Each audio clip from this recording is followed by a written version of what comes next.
President. Senator Marcoleta. Thank you, Mr. Chair. Pakinggan nyo dito ang sagutan ni Marcolita at Mr. ni Secretary, Dog Rimulya.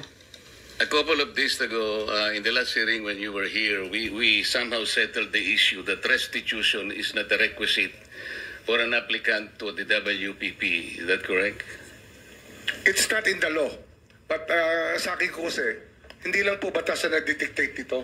It's also what is morally right, what is expected of us. Yan po kasi, kahit hindi nilagay sa batas, mga given po yan sa ating lipunan. Tingnan nyo What kung do you gaano mean niya by that, baloktutin Mr. ang Secretary? batas. Kasi wala nga sa batas yung ano. Wala nga sa batas. Yung Then, requirements ano lalagay mo sa batas? for admission to the witness protection, ang restitution is not part of it. Yes, it is not. Oh, pero hindi mo nangangahulugan na hindi namin pwede i-layout yan depending on the case. Mr. Secretary, I am still in the stage where a particular applicant wishes to apply under that program. And there is a process. In the process, restitution is not one of the requisites. Is that correct? Opo, pero if it's in terms of this Teka case muna. being a financial crime, sir, this is a crime against the Mr. Secretary. financial status of the Filipino people. Bumubula-bula of the yung Philippine bibig Republic. ng hayop. I think that it's just right. Mr. that we ask. Secretary, are you amending the provision of the No, law? sir. No, sir. But that is how we run the witness protection program. As a lawyer, Mr. Secretary, may I ask you, in a criminal prosecution, the civil liability is impliedly instituted. Is that correct? Of course. Kaya nga hindi naman nangangahulugan kung sakasakali na natapos na yung criminal prosecution, kapag ka nakita na mayroong criminal liability yung tao, because it is impliedly implied, doon lang magkakaroon ng restitution. It will come after. Paano mo sasabihin na magre-restitute ang isang tao? Meron na bang findings kung magkano i-restitute on how it can be restituted? Nag-a-apply pa lang eh. Oh, tama Huwag si po ninyong babaguhin ang requisite ng batas, Mr. Secretary. I thought nung dumating ka dito, nagkaintindihan na tayo eh. Kaya nabablar ang proceedings natin eh. Kaya nga kinote ni, siguro, ang chairman kanina gusto kong ituloy ito, sinabi niya, nagpa-interview siya, na goodwill and sincerity should be done para i-test. Pwede ba yung ganito? I respect your opinion, sir. But It that's is not how, my opinion, it is in the law, Mr. Secretary. Yes, sir. Yes, sir. But I am At operating... the arbiter Sir, is can I the speak, law. sir? May I speak, sir? Yes, you I'm are. operating Bunganga from mo.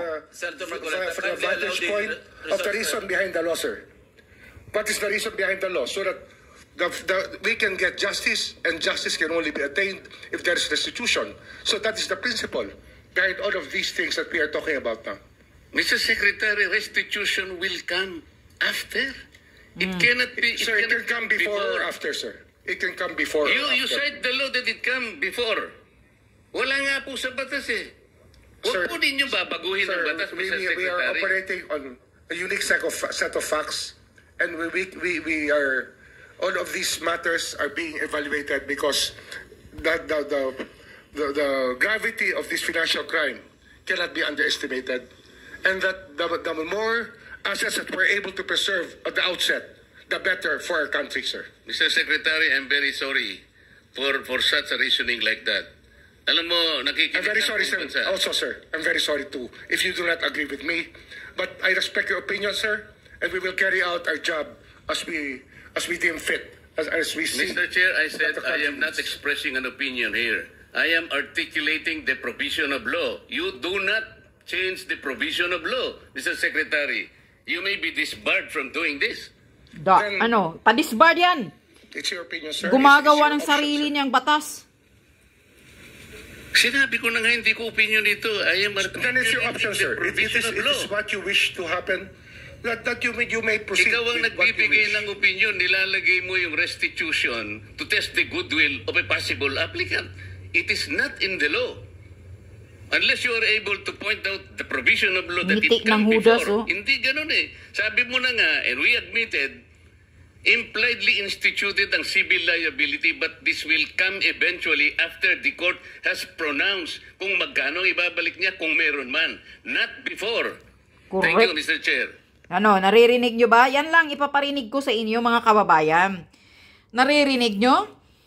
Ang sagutan na sinisermonan siya ni Marcolita Naririnig nyo yung reasoning ni Remulla, ni Dogi Remulla, kung paano niya baluktutin ang batas at paano niya hindi sundin ang batas, gumagawa ng sarili niyang batas, dahil yan daw ang kailangan para sa bayan. Sinatanong siya ni Senador Marcolita. Maibabalik naman yan pag mayroon ng korte.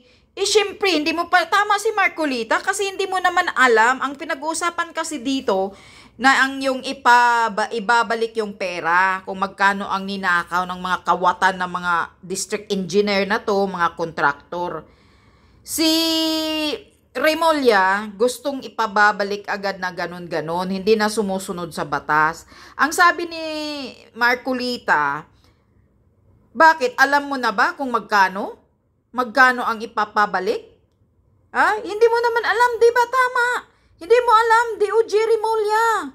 Dugi. Huwag mong baluktutin ang batas. Ganyan. Nakakatakot to si Remulla na magiging ngayon na talagang gustong pumasok bilang ombudsman. Kaya wala ng pag-asa. Tama si Atty. Topacio. Kapag nakapasok itong hudas na to bilang ombudsman, mailagay siya sa ombudsman, wala ng pag-asa ang Pilipinas. Dito pa lang, sinusupla na siya ni Marcolita, na your amendment ng sarili mong batas. Amending sa sarili mong batas. Binabaluktot niya, hindi niya sinusunod ang batas. Dito ako believe kay Senator Marcolita Dahil talagang lahat ng kanyang ginagawa, lahat ng pinagsasabi niya, sinusunod niya yung batas. Nasa siya, talaga siya sa batas. Kaya sinisermonan niya. Sabi niya pa kay Remulla, sa hudas na to, pwede kang madisbar. Abogadong gago to Ito ang mga abogado, katulad ni Remulla, ang nakakatakot. Kasi, kung ito ang magdidipinsa sa'yo, halimbawa criminal court, tapos kahit kasalanan ng kabila, mapapalusot nito Ito ang isang halimbawa ng isang abogadong pinakasinungaling. Kayang magbaluktot sa batas. Nakakagigil Bunganga, nagbubula-bula pa dyan tapos i-overtake pa yung pagsasalita ni Senator Marcolita. Kaya ito ang nakakatakot na tao. Ang ganitong mga klaseng na tao tulad ni Remulla, wag na. Hindi mapagkatiwalaan to. Lalo na pag nasa ombudsman, magaling magsalita ang mga taong ganito. Magaling palusot, magaling lumusot, magaling sa kasinungalingan. Walang kung lahat ng gagawin mo kasi nasa gobyerno ka, dapat sundin mo ang batas. Ikaw ang dapat isang example na makikita ng tao na sumusunod ka sa batas. Huwag mong i-overpower ang batas, hayop ka. Ganyan kahudas to. Nakakagigil, narinig nyo? Kang gaano niya baluktutin ang batas, ganyan ang Remulla, walang hiya. Nakapanggigil.